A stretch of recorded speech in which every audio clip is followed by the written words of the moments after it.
બ્રહ્મવૈવર્ત પુરાણ નારદ મુનિ દ્વારા રચિત છે. બ્રહ્મવૈવર્ત પુરાણ એક મહત્વપૂર્ણ વૈષ્ણવ પુરાણ છે. તેનું નામ બ્રહ્મા, વિષ્ણુ અને શિવના વૈવર્ત એટલે કે પરિણામ પર રાખવામાં આવ્યું છે.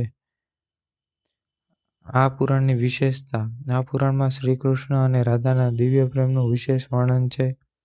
4 મુખ્ય ખંડોમાં વિભાજિત થયેલું છે આ પુરાણ. એમાં પ્રથમ ખંડ સૃષ્ટિની રચના બ્રહ્મખંડ તરીકે ઓળખાય છે.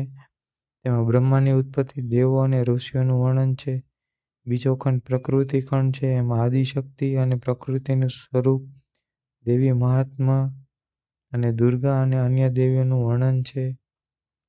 ત્રીજો ભાગ ગણપતિ ખંડ તરીકે ઓળખાય છે. એમાં ગણપતિના જન્મ અને ગણેશજીની લીલા, ગણપતિ ઉપાસના વિશે પણ સમજાવ્યું છે. ચોથો ખંડ કૃષ્ણ જન્મખંડ તરીકે ઓળખાય છે.